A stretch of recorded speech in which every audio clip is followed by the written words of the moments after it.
Mga idol, ano, tawag nito? Ilang buwan na tayo walang ito.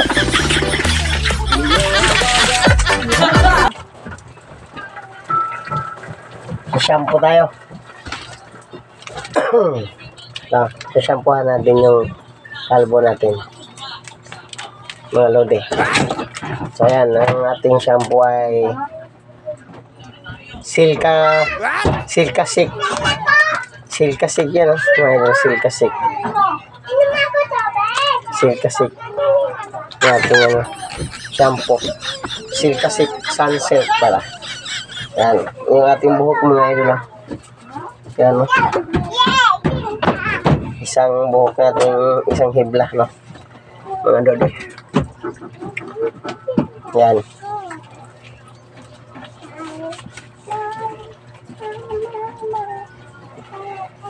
Babrasin yung aking yung aking gabay. Marumi na eh.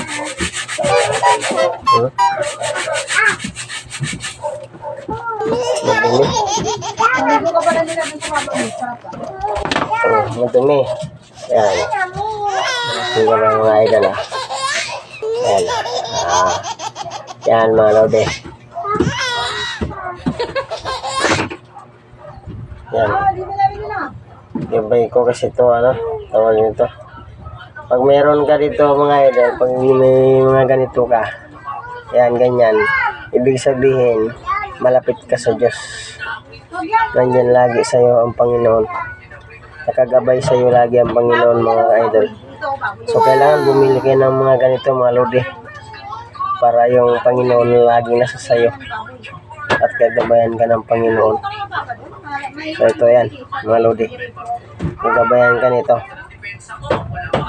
Ganito po ang gabayan ng ating Panginoon. Maalala natin yung Diyos lagi pag meron tayo nito. Kaya kung wala naman tayong ganito, basta marunong tayong tumawag sa Kanya araw-araw, sa oras-oras, sa lahat ng oras, no? Na tayo ay nabubuhay sa ibabaw ng mundo. Kaya may masuot natin habang naninigo tayo.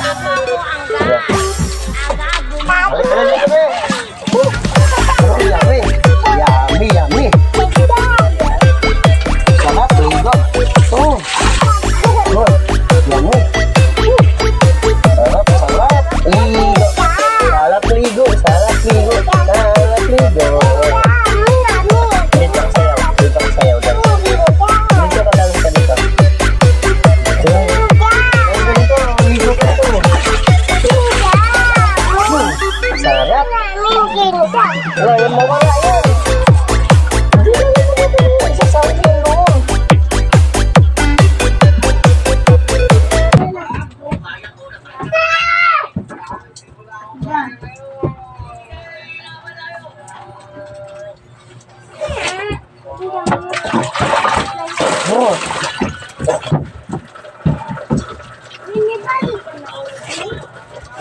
Walang hilod-hilod mga idol. Walang panghilod. So yung pambras natin ito, pambras natin sa ating katawan para yung isang katutak na libag mga idol ay mawawala. Pero tiisin nyo lang yung sakit. Kailangan titiisin nyo yung sakit ba na nararamdaman. Yung kagaya ng kayong iniwan, di ba? Kung nakarelate kayo, kagaya nung may iniwan ka tapos nasaktan ka, ganito lang yan mga idol. Parang tapos humahawa ka dito, no? So yan, kaya nakaka-relate ka ba sa yung kahapon, no? Nare-relate na naalala yung mga kahapon mong nagdaan na ayaw mo nang balikan, no? Relate ka na. Marami po nakaka-relate dito sa aking mga sinasabi mga lodi, sapagkat ang mga nakaka-relate ko nito yung pong iniwan at saka yung iniwan sa mga kaibigan, pero masakit po sa naiwan dahil po ay talagang ramdam nila yung kanilang sakit at hapdi para ka rin nasusugatan. Yung kaso nga lang yung sugat na yun mga idol ay sugat na malalim na sa iyong sa maging sa kabilang buhay mo siguro ramdam mo pa yung sakit na yung habang ito'y buhay pa, no? Habang ito'y nabubuhay pa sa ibabaw ng mundo. Siguro hindi mo na rin maramdaman ang sakit na yan pag ikaw ay nasa kabilang buhay na. Lahat pong mga tao, lahat po tayo ay hindi po tayo mananatili sa ibabaw ng mundo, kundi saan tayo ay na ipapanganak ay meron na po tayong kasalanan. Kaya po tayo pilitin po natin magbago kung ano man yung mga nagawa natin kasalanan. Hindi mo po natin maiwasan sa mga nalitang hindi maganda. Talagang tao lang din po tayo, kaya nagagawa ng mga kasalanan sa oras. So meron pong mga tao na mas matindi po yung kasalanan, pero hindi po sila nag-aalinlangan lumapit sa Diyos para po baguhin o magbago sila. Kaya po ito, marami pong hanggang sa pihitan na mga nagawa nilang bukso ng damdamin. Kaya po sila nakagawa ng mga kasalanan. Nakagawa po sila ng krimen upang ipagtanggol ang kanilang sarili. Meron po nakagawa ng krimen dahil sa kagustuhan nila na ganitong mangyari sa kanilang buhay. So iba-iba po ang mga talumpati ng mga gumagawa ng krimen sapagkat sila ay nadadala sa bugso ng kanilang mga damdamin at tumatakbo sa kanilang isipan ng puro kawalagyaan, tumatakbo sa kanilang mga buong kaisipan na ganito sinagawa nila, pero hindi nila yung isip pagdating ng kanilang ginagawa na sila po ay nasakuti wala sa mga otoridad.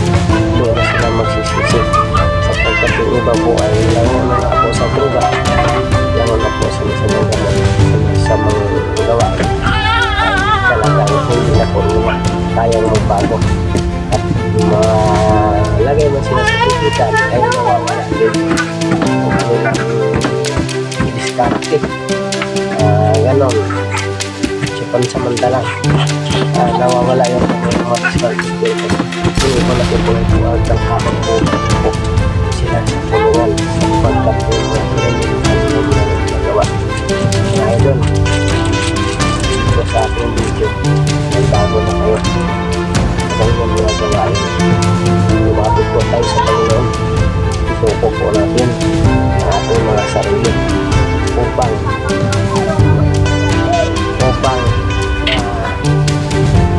maranasan po natin ang tamis ng pagmamahal ng Panginoon para sa ating buhay, no? So, shoutout po sa lahat at diligo nyo lang palagi sa tubig alat mga idol para po ang sama ng loob mo ay mawawala po, no? Hindi po tayo dapat kakapit sa mga patalim upang magawa natin yung natin, no? Magawa natin yung kasalanan na hindi dapat gawin. O shoutout po sa lahat, shoutout sa mga talgo na nung-share ka sa mga yung shampoo, shoutout sa mga talgo na nagagaya natin sa ligo-ligo lang tayo, huwag po tayo gumawa ng kasalanan, huwag po tayo gumawa ng kasalanan. Kapit lang po tayo upang siya ang nagabay sa atin sa lahat ng ating mga gagawin na natin. Nagkako lahat ano din. Deb, patay mo tubig, Deb!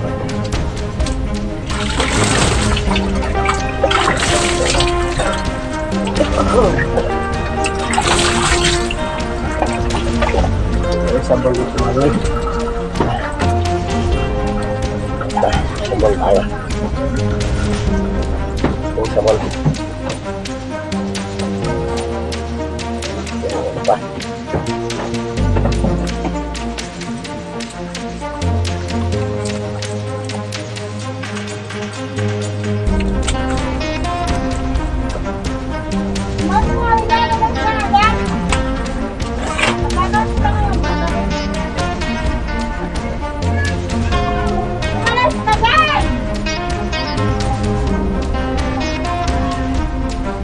Halika na dito, maligo na kayo.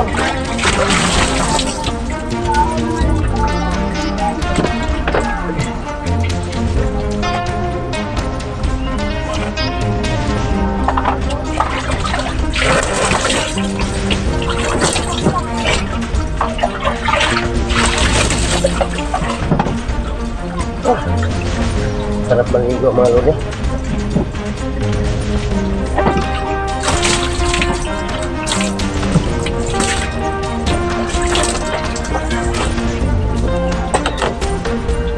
Shout out po sa lahat ng mga OFW dyan. Shout out po sa lahat ng mga nanonood sa ating viewers dyan. Shout out po sa mga legit pong supporter. Walang bawang pag-support sa atin. Shout out po sa lahat ng mga nanonood sa atin. Shout out po sa lahat ng kataan dyan. Mama, anong ulam? Diba? Karamihan po mga bata ganun po pinatanong, ma, anong ulam? So magsikap tayo mga bata. Magsipag po tayo.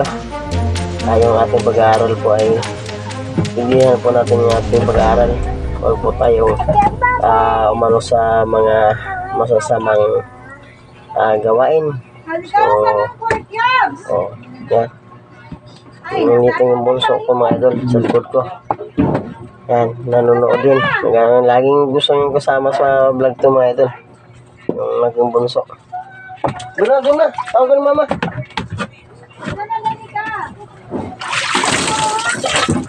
Kaya madalas ang humahawak sa cellphone ko. Maludi.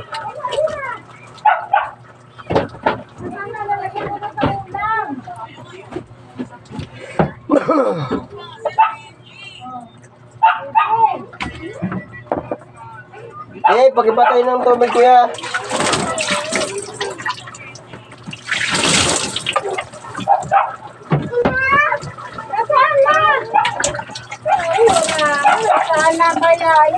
Hawak-hawak niyo kanina. Sabi ko, bigay mo kay mama. Saan yung ganun kaliit na ano? Saan mo nilagay?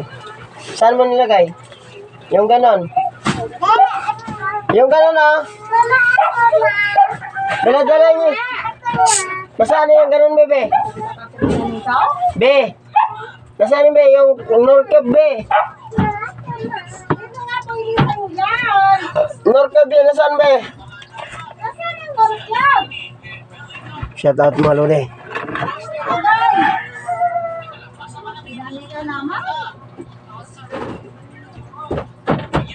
Nasaan be? Yung ganon. Yung hawak mo kaninang maliit. Nasaan na? Saan mo nilagay? Norcab. Ha? Anong chuchuwa? Nilagay niya yan eh. Nasaan na?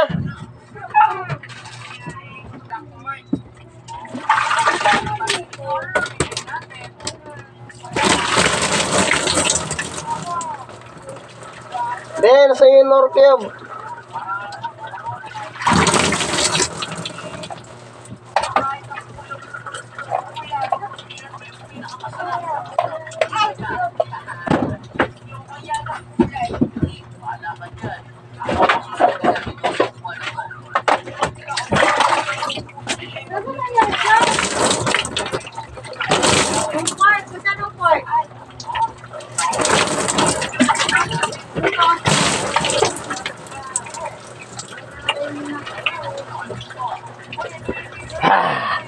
Okay na boss mga idol, kung hindi pa kayo subscriber sa ating YouTube channel mga idol, mag-subscribe na kayo, pag-share na po sa ating vlog mga idol. Maraming salamat mga lodi, thank you po mga idol. Kasi nga ayaw nga talaga makinig, sabi ko sa iyo eh. Ayan guys, yung ulam namin, yung ulam ko, sap-sap. Ayan o, sap-sap. Ayan o, ayan mga idol, sap-sap mga lodi. Oh, ito yung masarap na ulam. Ayan. Ayan, pinakamasarap na ulam mga lodi.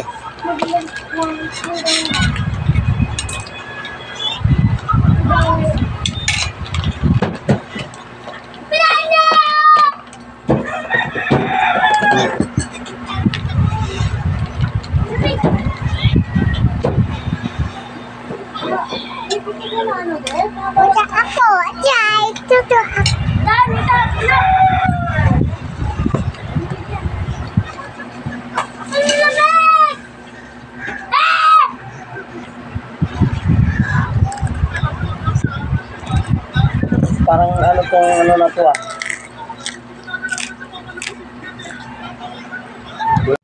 Ito mga idol gwapo to ako by idol. Ito yun ang tunay kong mukha mga idol. Gwapo ako, di ba? Huwag mo sabihin mga idol, hindi ako gwapo. Okay, crush mo ako na. Ay, crush niya ako. Tinan mo ko. Diba, cute ko, no? Ay, napaka-cute ko talaga. Grabe talaga, artistahin talaga ako ba, oh? Ang ngipin ko, talaga naman, ang lilit ng aking mga ngipin, mga idol. Ako po si Shaolin Temporary, mga kaibigan. Ako po si Shaolin Temporary. Hindi po Shaolin Temple, Temporary. Ang gwapo ko, diba? Naka-side view ako, mga kaibigan. Diba? Ang gwapo ko. Ay, kakaklas sila sa akin. Crush mo ko, no? Huwag mo kong titigan masyado. Crush mo ako, diba? Aminin, crush niya ako.